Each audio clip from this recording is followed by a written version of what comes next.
तो UP TET के exam के लिए ईवीएस के महत्वपूर्ण प्रश्नों की श्रृंखला आप सभी लोगों के समक्ष हम लेकर आए हैं। आप सभी को पता है कि यूपी टेट के सिलेबस में आपको विज्ञान, है ना, और इतिहास, भूगोल, नागरिक शास्त्र और पर्यावरण के प्रश्नों का अध्ययन करना होता है। अब इसके अंतर्गत देखिए टॉपिक वाइज आप लोगों को हम प्रैक्टिस कराएंगे महत्वपूर्ण प्रश्नों की। यहाँ पर अगर आप देखेंगे तो सबसे पहले आज की इस क्लास में आप लोगों को हम दो टॉपिक पर आधारित महत्वपूर्ण प्रश्नों की प्रैक्टिस कराने वाले हैं और मुझे पूर्ण भरोसा है कि आपके यूपी टेट एग्जाम में जो भी क्वेश्चन पुटअप होगा इन दो टॉपिक से तो यहीं से पुट होगा। आगे की क्लास में आगे के जो भी टॉपिक हैं उन टॉपिकों पर आधारित आप लोगों को हम क्लासें प्रोवाइड करेंगे, तो आप सभी लोग चैनल को जरूर सब्सक्राइब कर लीजिए। यहाँ पर आप देखेंगे पहला प्रश्न आप सभी लोगों के समक्ष उपस्थित है यहाँ पर कि परिवार एक इकाई होता है। प्रश्न को ध्यान से पढ़िएगा और अपना स्कोर जो है इस वीडियो के कमेंट बॉक्स में वीडियो के समाप्त होने पर जरूर बताइएगा, ठीक है। देखिए यहाँ पर पहला प्रश्न है कि परिवार एक इकाई होता है जिसमें माँ, पिता और उनके दो बच्चे होते हैं। यह कथन, पहला ऑप्शन आपको दिया है सत्य है क्योंकि सभी भारतीय परिवार इसी प्रकार के होते हैं। सही नहीं है क्योंकि इस कथन में यह स्पष्ट करना चाहिए कि बच्चे जैविक होते हैं। तीसरा ऑप्शन है सही नहीं है क्योंकि परिवार कई प्रकार के होते हैं तथा परिवार का केवल एक ही प्रकार में वर्गीकरण नहीं किया जा सकता है। सत्य है क्योंकि यह किसी आदर्श परिवार का आकार नहीं है। चार ऑप्शन दिए गए हैं और प्रश्न में पूछा जा रहा है परिवार एक इकाई होता है जिसमें माँ, पिता और उनके दो बच्चे होते हैं। तो जैसा कि आप सभी को पता है कि परिवार जो होते हैं वो कई संयुक्त परिवार पढ़ा होगा, एकल परिवार पढ़ा होगा। तो मैं आपको बता दूं कि परिवार एक इकाई होता है। पहली बात तो ये गलत है, परिवार इकाई नहीं होता है, संयुक्त परिवार भी होता है। कई प्रकार के परिवार आपने पढ़े हैं, ठीक है। तो सबसे पहली बात तो कि परिवार इकाई नहीं होता, ये बात असत्य है, मतलब सही नहीं है। तो यहाँ पर अगर सी ऑप्शन को देखें, दूसरी बात जिसमें माँ, पिता और उनके दो बच्चे होते हैं, ऐसे परिवार को हम लोग एकल परिवार कहते हैं, ठीक है। तो यहाँ पर ऑप्शन नंबर सी जो हो जाएगा वो आपका सही आंसर हो जाएगा क्योंकि सी ऑप्शन में बताया गया है कि सही नहीं है, परिवार एक इकाई होता है, ये सही नहीं है क्योंकि परिवार कई प्रकार के होते हैं तथा परिवार का केवल एक ही प्रकार में वर्गीकृत नहीं किया जा सकता है। जिसमें माँ, पिता और उनके केवल दो बच्चे, उसे एकल परिवार के नाम से हम लोग जानते हैं, जैसा कि आप सभी को पता भी है। चलिए भाई आगे बढ़ते हैं अगले क्वेश्चन की ओर। कितने विद्यार्थियों का प्रश्न सही है जल्दी से कमेंट करके बताइए आप लोग। आगे अगर देखें यहाँ पर तो अगला क्वेश्चन है कि बच्चे को सामाजिकरण का पहला पाठ कहां से प्राप्त होता है। पहला ऑप्शन है परिवार से, दूसरा ऑप्शन है विद्यालय से, तीसरा ऑप्शन है सांस्कृतिक केंद्र से और चौथा ऑप्शन है धार्मिक केंद्र से। यहाँ पर जितने भी क्वेश्चन है भैया वो सब आपके प्रीवियस ईयर में पूछे गए हैं, सब पीवाईक्यू है और जो कि आपके यूपी टेट एग्जाम के लिए बहुत ज्यादा महत्वपूर्ण है। जैसा कि इस क्वेश्चन में बहुत सारे विद्यार्थी गलती कर देते हैं। गलती क्या कर देते हैं कि बच्चे को सामाजिकरण का पहला पाठ कहां से प्राप्त होता है, तो बहुत सारे विद्यार्थी क्या करते हैं परिवार वो लगा देते हैं विद्यालय। परिवार तो सही है, ठीक है, परिवार में माता ही क्या होती है, प्रथम शिक्षक होती है, जैसा कि आप सभी को पता है। और दूसरे नंबर पर अगर हम बात करें तो आपका विद्यालय होगा। तो बच्चों को सामाजिकरण का पाठ सबसे पहले कहां से प्राप्त होता है, तो उसके परिवार से प्राप्त होता है। ये आपके इस क्वेश्चन का राइट आंसर हो जाएगा, ठीक है। चलिए भाई आगे बढ़े भाई अगले क्वेश्चन की ओर, समय आपका बिल्कुल भी बर्बाद नहीं करेंगे। तीसरा क्वेश्चन, इस क्लास में मैंने टोटल कितने प्रश्न उठाए हैं, इस क्लास में मैंने टोटल 30 प्रश्न लिए। इन 30 प्रश्नों से आपके यूपी टेट एग्जाम में कोई ना कोई क्वेश्चन देखने को जरूर मिलेगा। एकल परिवार से क्या तात्पर्य है, अभी आप लोगों को मैंने एकल परिवार के बारे में बताया कि एकल परिवार क्या होता है। एकल परिवार देखिए जो संयुक्त परिवार होता है जब उसका विघटन होता है तो उसके विघटन मतलब अलगाव होता है, ठीक है। तो उसके परिणाम स्वरूप जो परिवार प्राप्त होते हैं वो एकल परिवार प्राप्त होते हैं। उसमें क्या होता है, एकल परिवार में माता पिता और उनके अविवाहित बच्चे होते हैं, यानी बच्चों की शादी नहीं हुई होती है, तो ऐसे परिवार को हम लोग एकल परिवार कहते हैं। तो उन्होंने पूछा एकल परिवार से तात्पर्य है वर्ष 1950 के बाद बना परिवार, परिवार जिसमें माता पिता व उनके बच्चे, ठीक है, संपूर्ण में संयुक्त हो जाएगा और केवल पति पत्नी, तो ये गलती हो जाएगा। ऑप्शन नंबर बी आपके इस क्वेश्चन का राइट आंसर हो जाएगा। आगे बढ़ा जाए भाई अगले क्वेश्चन की ओर बढ़ते हैं। अगला क्वेश्चन है हमारा, भारत में बाल निरोध अधिनियम किस वर्ष पारित किया गया। तो भारत में बाल निरोध अधिनियम बताइए आप लोग जल्दी से कमेंट करके। भारत में विवाह निरोध अधिनियम 2006 में पारित किया गया था, ठीक है। और ये जो लागू किया गया तो ये लागू किया गया था 1 नवंबर, मैं आपके सामने यहाँ पर लिख दूं, 1 नवंबर 2007 को भारत में बाल विवाह निरोध अधिनियम जो है लागू किया गया था और पारित हुआ था सन 2006 में। ये आपके इस क्वेश्चन का राइट आंसर हो जाएगा। अगले क्वेश्चन की ओर हम लोग बढ़ते हैं। अगला क्वेश्चन आपकी स्क्रीन पर सभी लोग देखिए भाई, और पर ऐसा क्वेश्चन मैंने आप सभी लोगों के समक्ष लिया है जो कि अब तक की कई बार एग्जाम में पूछा जा चुका है। यहाँ पर अगर आप देखेंगे तो इसमें पूछा गया कि निम्नलिखित में से कौन सी ग्रीन हाउस गैस नहीं है या ग्रीन हाउस गैसें नहीं है। अब यहाँ पर 3 ऑप्शन आपको दिए गए हैं गैसों के नाम में, कार्बन डाइऑक्साइड, मीथेन, जलवाष्प। देखिए ग्रीन हाउस गैस का आप लोगों ने एक ट्रिक सीखा होगा। ट्रिक क्या था? ट्रिक था ओ मीना, जिसको नहीं पता है लिख लेना। ग्रीन हाउस गैस से पहचानने का यह तरीका होता है ओ मीना, कल काजल लगाना। ठीक, अगर ओ मीना कल काजल याद कर लेंगे, लगाना तो यहां पर साइलेंट होता है, तो इसी में आपको सारी ग्रीन हाउस गैसें मिल जाएंगी। देखिए ओ का मतलब होता है ओजोन गैस, ठीक है। मीना का मतलब आप सभी लोग जानते हैं, मीना का मतलब होता है मीथेन, ना का मतलब नाइट्रस ऑक्साइड, और कल का मतलब फ्लोरोकार्बन, फिर का मतलब कार्बन डाइऑक्साइड, जल का मतलब जलवाष्प। देखो कितनी हो गई, ओजोन है ना, उसके बाद मीथेन, फिर ना से नाइट्रस ऑक्साइड, और कल से क्लोरोफ्लोरोकार्बन, और का से CO2 यानी कार्बन डाइऑक्साइड, और जल से जलवाष्प। ये जितनी भी गैसें हैं ये सब आपकी ग्रीन हाउस गैसें होती हैं। अच्छा देखा जाए तो कार्बन डाइऑक्साइड, मीथेन, जलवाष्प सब उपस्थित है, तो यहाँ पर ऑप्शन नंबर जो ये आपका हो जाएगा 4th, ये आपके इस क्वेश्चन का राइट आंसर हो जाएगा, जो कि ग्रीन हाउस गैसें हैं सभी। आगे बढ़े, पीने के लिए सुरक्षित पानी को क्या कहते हैं? पीने योग्य पानी कहते हैं, ठीक है। अच्छा आगे बढ़ते हैं भाई। मीना माता रोग ऐसी मछली खाने से होता है जिसमें अधिक मात्रा में क्या पाया जाता है? तो मैं आपको एक चीज बता दूं, देखिए ये बहुत इंपॉर्टेंट क्वेश्चन है, ये भी कई बार बोर्ड एग्जाम में पूछा गया है, और एक इटाई रोग के बारे में भी एग्जाम में कई बार पूछा गया है। ऐसे प्रश्नों का यहाँ पर मैंने समावेश किया है। आप देख सकते हैं कि यूपी टेट एग्जाम में पूछा गया है 2018 में। मीना माता रोग ऐसी मछली खाने से होता है जिसमें अधिक मात्रा में क्या पाया जाता है? आर्सेनिक, पारा, कैडमियम, उपर्युक्त सभी। तो इस क्वेश्चन का राइट आंसर है पारा। अब मैं इसके बारे में बता दूं, मीना माता रोग जो है वो ऐसी मछली खाने से होता है जिसमें अधिक मात्रा में पारा, यानी जिसको आप सभी लोग HG से लिखते हो, पारा, ये ज्यादा मात्रा में पाया जाता है।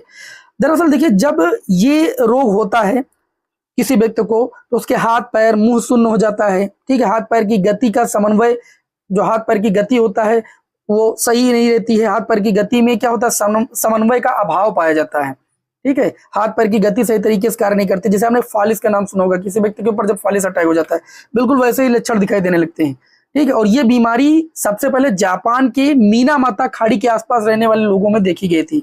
इस कारण इस रोग को मीना माता रोग के नाम से जाना जाता है। और ये कब व्यक्तियों में होता है? ये उन व्यक्तियों में होता है जो उन मछलियों का सेवन करते हैं जिन मछलियों में सबसे अधिक मात्रा में पारा की अधिकता पाई जाती है, सबसे अधिक मात्रा में पारा पाया जाता है, ठीक है। पारा एक धातु है, सभी लोगों को आपको पता भी होना चाहिए कि पारा एक धातु है जो कि द्रव अवस्था में पाई जाती है। आगे अच्छा यहाँ पर बात करें अगले क्वेश्चन की, तो अगला क्वेश्चन है आपका कि पृथ्वी का कितना भाग जल से ढका है? पृथ्वी का कितना भाग? तो सभी लोगों को ऐसे पता है कि 71% भाग जो है पृथ्वी का जल से ढका हुआ है भाई, है ना। पृथ्वी का जो 71% भाग है वो जल से ढका हुआ है, और 71% भाग को ही हम सभी लोग 3/4 कहते हैं, यानी 3/4। इस क्वेश्चन का राइट आंसर हो जाएगा ऑप्शन नंबर सी। चलिए अगले क्वेश्चन का जवाब आप सभी लोग, अभी मैंने इस क्वेश्चन को बताया भी। इटाई स्क्वायर लिखा है, मतलब इटाई रोग जल में किस धातु के घुल जाने से होता है? जल में जब अधिक मात्रा में कैडमियम धातु मिलती है, ठीक है, तो इटाई रोग होता है। समझ में? कैडमियम धातु के मिलने से इटाई रोग जो होता है हो जाता है। और पारा के मैंने से बता ही दिया, मीना माता रोग हो जाता है। और कैल्शियम से वैसे तो सूखा रोग जैसे रिकेट्स वगैरह इस तरीके की बीमारी होती है। अच्छा आगे बात करें, यहाँ पर अगला क्वेश्चन है, निम्नलिखित रोगों में से कौन सा रोग जल से संबंधित है? मैं आपको चीज बता दूं, यहां पर अगर हम बात करें, खसरा तो नहीं है बिल्कुल भी, हैजा, पीलिया, डायरिया, ये तीनों रोग जो है वो प्रदूषित जल से होते हैं, ठीक है। तो यहां पर अगर हम बात करें तो निम्नलिखित रोगों में से कौन सा रोग जल से संबंधित? तो जल से संबंधित ये तीनों हैं। हैजा, प्रदूषित जल अगर पिया जाएगा, प्रदूषित जल पीने से हैजा, पीलिया, डायरिया तीनों चीज हो जाती है। ऑप्शन नंबर डी इस क्वेश्चन का राइट आंसर हो जाएगा। अगले क्वेश्चन की ओर बढ़े, तो ये चलिए भाई आप सभी लोग जवाब दीजिए, ठीक। एक क्वेश्चन में मैं आप लोगों को कई सारे उत्तर याद कराने की कोशिश कर रहा हूं, जिससे आपका यूपी टेट एग्जाम बहुत अच्छा जाए। देखिए यहाँ पर जल की आर्द्रता यानी नमी को किसके द्वारा मापा जाता है या किसके द्वारा नापा जाता है? सबसे पहले यहाँ पर आपका दिया है, पहले आप अपना उत्तर देख लीजिए, बैरोमीटर। तो आप लोगों को हम बताते हैं भैया, बैरोमीटर से वायु दाब को मापा जाता है। बैरोमीटर से क्या मापा जाता है? वायु दाब मापा जाता है। क्लियर हुई इतनी बात? अच्छा दूसरा यहाँ पर हाइग्रोमीटर, हाइग्रोमीटर से ही तो जल की आर्द्रता नमी को मापा जाता है। और तीसरा है फायदोमीटर। फायदोमीटर मीटर द्वारा हम लोग समुद्र की गहराई मापते हैं, समुद्र की गहराई मापते हैं। क्या करते हैं? समुद्र की गहराई मापने वाला जो उपकरण है वो फायदोमीटर है। अच्छा, यहाँ पर जो करकेली स्केल लिखा हुआ है, करकेली स्केल नहीं होता है, मरकेली स्केल होता है। क्या होता है? मैं आपके सामने यहाँ पर लिख दे रहा हूं, मरकेली स्केल। मरकेली स्केल, मैं आपको यहाँ पर 3 उपकरण बताने जा रहा हूँ। मरकेली स्केल, मरकेली स्केल क्या होता है? इसके द्वारा हम सभी लोग भूकंप के प्रभाव को मापते हैं। क्या करते हैं? भूकंप के प्रभाव को, कि कितनी हानि वगैरह हुई है, ठीक है, भूकंप के प्रभाव को मापा जाता है। और एक आपने नाम सुना होगा रिक्टर स्केल का नाम, रिक्टर स्केल। रिक्टर स्केल पढ़ा है ना? रिक्टर स्केल के द्वारा क्या किया जाता है? भूकंप की जो तीव्रता होती है वो रिक्टर स्केल द्वारा मापी जाती है। और आपने सुना होगा सिस्मोग्राफ। बहुत बच्चे इसमें गड़बड़ी कर देते हैं, इसलिए मैं ये तीनों बात आपको क्लियर कर दे रहा हूं। एक होता है सिस्मोग्राफ, ये भी भूकंप से संबंधित है और ये भूकंपीय तरंगों को रिकॉर्ड करने वाला यंत्र होता है। तो मरकेली स्केल हो या रिक्टर स्केल हो या सिस्मोग्राफ हो, ये सब भूकंप से संबंधित होते हैं। ये क्या करता है? भूकंप के प्रभाव को मापता है। और रिक्टर स्केल क्या करता है? भूकंप की तीव्रता को मापता है। और सिस्मोग्राफ क्या करता है? भूकंप, जो भूकंपीय तरंगे होती हैं उनको रिकॉर्ड करने वाला यंत्र है। अच्छा, आगे भैया बढ़ते हैं अगले क्वेश्चन की ओर। अगला क्वेश्चन है, निम्न में से जल में घुलनशील विटामिन कौन है? मैं आपको बता दूं, एक होती है वसा में घुलनशील विटामिन। हर विद्यार्थी को प्रश्न रटा होना चाहिए। वसा में जो घुलनशील विटामिन होती है उनकी ट्रिक होती है कीड़ा, है ना? नहीं, विटामिन के, vitamin E, vitamin D, vitamin A, ये वसा में घुलनशील विटामिन है। किसमें घुलनशील विटामिन है? वसा में घुलनशील विटामिन। और जल में घुलनशील विटामिन के लिए आप सभी लोग याद रखिएगा बीसी, विटामिन बी और विटामिन सी, ये किसमें घुलनशील विटामिन है? जल में घुलनशील विटामिन है। तो यहां पर देखिए, मैंने पूरा प्रश्न आपके सामने नहीं लिखा है। विटामिन बी और सी ये दोनों जो है घुलनशील है। और इसके नीचे ऑप्शन दिए थे, वो यहाँ पर हमने मतलब छापने में यहाँ पर त्रुटि कर दी है। तो यहाँ पर ऑप्शन ऐसे थे कि केवल 1, केवल 3, केवल 3 और 4 और सभी, ये आपके 4 ऑप्शन थे। तो हम देख पा रहे हैं कि 3 और 4 विटामिन बी और सी ये जल में घुलनशील विटामिन है। ऑप्शन नंबर सी इस क्वेश्चन का राइट आंसर हो जाएगा। क्लियर हुई इतनी बात? अगले क्वेश्चन की ओर बढ़ते हैं। अगला क्वेश्चन यहाँ पर आपके सामने दिया गया है कि नीचे दिए गए खाद्य पदार्थों के किस समुच्चय में लौह तत्व प्रचुर मात्रा में होता है? ठीक है, मैं आपको बता दूं, आंवला में, सभी को पता है कि आंवला में जो लौह तत्व यानी आयरन की मात्रा होती है वो प्रचुर मात्रा में होती है। पालक में भी होती है। आपने देखा होगा डॉक्टर लोग कई बार पालक खाने के लिए बोलते हैं। जब किसी व्यक्ति के शरीर में क्या होता है, आयरन की कमी हो जाती है, यानी रक्त की जब कमी हो जाती है, तो आंवला, पालक, गुड़ ये सब चीजें खाने के लिए बोलते हैं, क्योंकि इसमें जो लौह तत्व होता है वो प्रचुर मात्रा में होता है। ठीक है, और ये आपको बता दें, इसकी कमी से जो कमी हो जाती है, शरीर में आयरन की कमी हो जाती है, तो शरीर में आयरन की कमी से व्यक्ति के शरीर में कौन सा रोग हो जाता है? तो आप कहेंगे एनीमिया रोग हो जाता है। कौन सा रोग हो जाता है? एनीमिया। और तभी डॉक्टर क्या करते हैं, ये सलाह देते हैं कि आंवला, पालक, गुड़ इन सब का आप सेवन करें, जिससे जो है शरीर में आयरन की कमी ना हो। अगला क्वेश्चन यहाँ पर आप देख सकते हैं, बहुत ही इंपॉर्टेंट क्वेश्चन है, यूटेट एग्जाम में पूछा गया है 2011 में। निम्नलिखित में से किस वर्ग में प्रोटीन की प्रचुरता है? मतलब प्रोटीन की मात्रा सबसे ज्यादा किसमें है? तो आपको सबसे पहले तो रटा ही होगा कि सोयाबीन में सबसे ज्यादा प्रोटीन होता है। ठीक, और सुबह प्रोटीन की मात्रा को लेने के लिए आप लोग चना भी, देसी चना जो है भिगो करके खाते हैं। उसके बाद मक्का, ये चीजें जो होती है इनमें प्रोटीन की मात्रा सबसे ज्यादा होती है। ठीक है, सबसे ज्यादा किसमें होती है? सोयाबीन में होती है। ठीक है, पनीर में भी होती है। तो यहाँ पर इसमें पूछा गया था निम्नलिखित में से किस वर्ग में प्रोटीन की प्रचुरता है, अधिकता है? तो सोयाबीन, चना और मक्का में। ठीक है ना? चलिए भाई अगले क्वेश्चन की ओर बढ़ा जाए। अगले क्वेश्चन की ओर हम लोग बढ़ते हैं भाई। अगला क्वेश्चन जो है दिया गया है, सभी लोग देखिए भाई अपनी स्क्रीन पर। निम्नलिखित में रबी की फसल कौन है? अच्छा, रबी की फसल की अगर हम बात करें तो रबी की जो फसल है वो ठंडी में यानी जाड़े में अक्टूबर नवंबर में बोई जाने वाली फसलें होती हैं। और आप सभी को पता है कि ठंडी में जो फसलें बोई जाती है उसमें सबसे पहले तो आप लोगों को पता होगा, घर पर आप लोगों के यहाँ भी किसानी तो आप लोग करते ही, इतना तो आप समझते हैं। तो जाड़े में क्या बोया जाता है? गेहूं बोया जाता है कि नहीं बोया जाता? गेहूं है, जौ है, चना है, सरसों है, मटर है, आलू, ये सब जो होती हैं ये रबी फसलें होती हैं, ठंडी में बोई जाती हैं। ठीक है, तो इसमें अगर देखा जाए तो ऑप्शन में आपको क्या मिल रहा है? इसमें मिल रहा है हमको चना। ठीक है, ठंडी में चना बोया जाता है। ठीक है, रबी की फसलें जो शीत ऋतु में बोई जाती हैं, अर्थात अक्टूबर और नवंबर महीने में। अगला क्वेश्चन है, क्वासीपोरिकर नामक रोग किसकी कमी से होता है? मैं आपको एक चीज बता दूं, इसमें जो आयोडीन है, आयोडीन से तो सभी को पहले बात पता होना चाहिए कि घेंगा नामक रोग होता है। ठीक है, आयोडीन की कमी से क्या होता है? घेंगा नामक रोग हो जाता है। अच्छा, प्रोटीन की कमी से सूखा रोग हो जाता है, सभी को पता होना चाहिए। क्वासीपोरिकर रोग जो होता है वो प्रोटीन की कमी से ही होता है। तो यहाँ पर जो आपका ऑप्शन हो जाएगा वो ऑप्शन नंबर बी हो जाएगा इस क्वेश्चन का राइट आंसर। आयोडीन की कमी से होने वाले रोग का नाम सभी को पता होना चाहिए, घेंगा, कई बार एग्जाम में आपके आ चुका है। चावल को पॉलिश करने पर कौन सा विटामिन नष्ट हो जाता है? बहुत ही इंपॉर्टेंट क्वेश्चन है। चावल को पॉलिश करने पर, देखिए चावल को जब पॉलिश किया जाता है तो उसमें जो विटामिन B1 होता है, ठीक है, चावल को पॉलिश जब किया जाता है तो चावल को पॉलिश करने पर जो विटामिन B1 होता है, ठीक है, वह आपका क्या हो जाता है? नष्ट हो जाता है। और विटामिन B1 का सभी लोग रासायनिक नाम जानते हैं, क्या होता है भाई? थायमीन होता है। विटामिन B1 का नाम क्या होता है? थायमीन होता है। अब मैं आपको बता दूं, जो एस्कार्बिक अम्ल है या एसिड है, ये विटामिन C का नाम है। कैल्सीफोराल जो है वो आपका विटामिन D का नाम है। और जो थायरॉक्सिन, ये किसी भी विटामिन का नाम नहीं, बल्कि ये एक प्रकार का हार्मोन है। क्या है? ये एक प्रकार का हार्मोन है, याद रखिएगा। तो जो थायमीन, चावल को पॉलिश करने पर कौन सा विटामिन नष्ट हो जाता है? तो थायमीन, विटामिन B1। ठीक, आगे बात करते हैं भाई। प्रोटीन का सर्वोत्कृष्ट स्रोत कौन सा है? दूध है, सोयाबीन है, मांस है, अंडा है? तो सभी को अभी मैंने बताया था सोयाबीन सबसे ज्यादा प्रचुर मात्रा में जो प्रोटीन पाई जाती है वो सोयाबीन में पाई जाती है ना। चलिए भाई अगले क्वेश्चन की ओर बढ़ा जाए। चलिए अगले क्वेश्चन की ओर देखते हैं।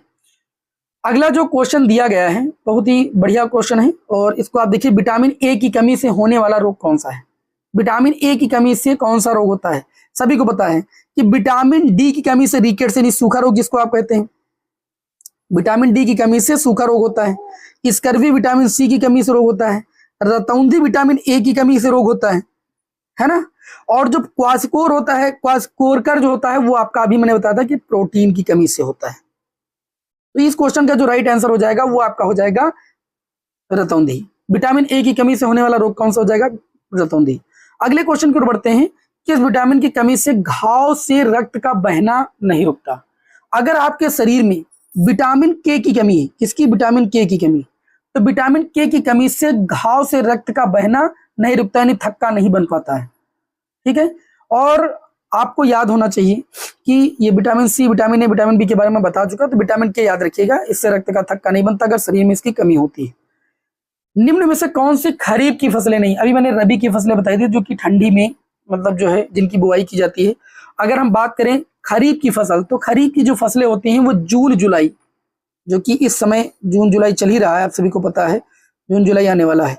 तो जून जुलाई में कौन सी फसलें बोई जाती है? सभी लोगों को पता है कि खरीफ की फसलों के अंतर्गत जो मुख्य फसलें होती है, जैसे चावल, अभी आप मेंथा लगी होगी तो मेंथा के बाद आप लोग क्या करते हैं? धान की बुआई करते हैं ना, चावल, गन्ना, मक्का, ये सब चीजें जो होती हैं ये खरीफ की फसलों में आती हैं। तो गन्ना यहाँ पर ऑप्शन में दिया है, मक्का भी दिया है, तो ये भी आपकी, और चावल भी दिया है। इसमें पूछा गया था कि खरीफ की फसल नहीं है, तो गेहूं जो है वो खरीफ की फसल नहीं है, ठंडी में अभी हमने बताया था रबी की फसल है ना।